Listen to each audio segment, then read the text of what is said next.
Hey everybody, I'm Natasha King, and today I'm going to talk about easy Thanksgiving substitutes. So typically Thanksgiving is full of sugar, butter, creams, milks, flours, everything that I cannot have. So I wanted to make an easy way for you to understand what different substitutes you can use. So first, flours. We're going to talk about an almond flour. Almond flour is a great substitute.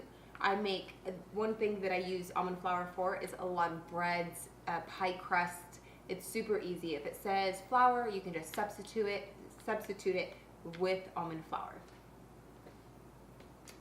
This is a tapioca flour, and tapioca flour I typically use during Thanksgiving more as for like gravies, to thicken anything up. Instead of your typical flour that you would put in your gravy to thicken up, add your tapioca flour and it will work perfectly. This is a cassava flour. We use cassava flour a lot throughout Thanksgiving and throughout our meals, our everyday meals. Two things that I really use cassava flour for is breads and even tortillas. They make fantastic tortillas, but breads for Thanksgiving as well. This is a coconut flour. Coconut flour is a great alternative as well if you're trying to make it very paleo. Coconut flour can be very thick, but it's a great alternative. And then this is an almond flour. We already talked about that.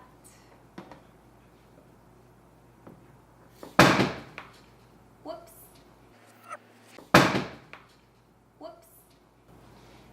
Let's talk about sugar. So without sugar, Thanksgiving is non-existent, right? So my go-to sugar is a coconut sugar.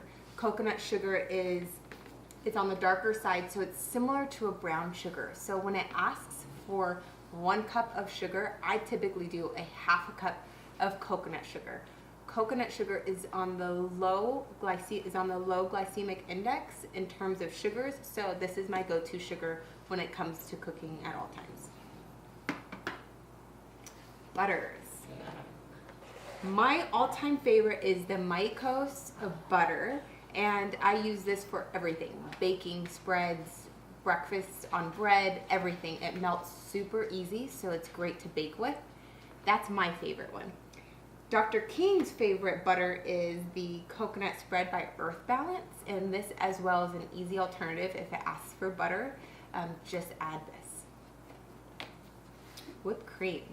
So whipped cream, our go-to whipped cream is this Cocoa Whip, and this is by So Delicious, and this is found in the freezer section.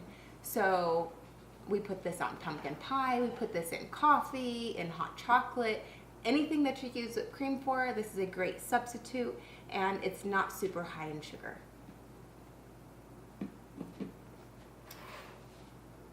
This is an almond milk that we use mainly for coffees or matcha lattes, hot chocolates. This is a barista blend, so it's super thick and it foams really nicely when you're trying to steam it. This is our go-to. And then in terms of milk, you can just completely substitute. If it says milk, add almond milk, coconut milk, anything will make it it will still work very, very well. This is an evaporated coconut milk. I love this because it's slightly sweet, so it's great to cook with. And then also just a canned full fat coconut milk will work as well. Crackers. So for Thanksgiving, we love our appetizers, our crackers, our cheese, our salami, all of those yummy things. The crackers kill me because I love them so much, but my favorite cracker is by Simple Mills. It's completely grain-free, and it's only made out of almonds and cassava flour and then some seasonings, and they are fantastic. So this is a great alternative for appetizers. And chocolate chips. This is my go-to chocolate chip. This is by the Enjoy Life, the semi-sweet. They are completely dairy-free, and this is a great alternative. So that concludes all of our alternatives for Thanksgiving baking and cooking. So good luck and happy Thanksgiving.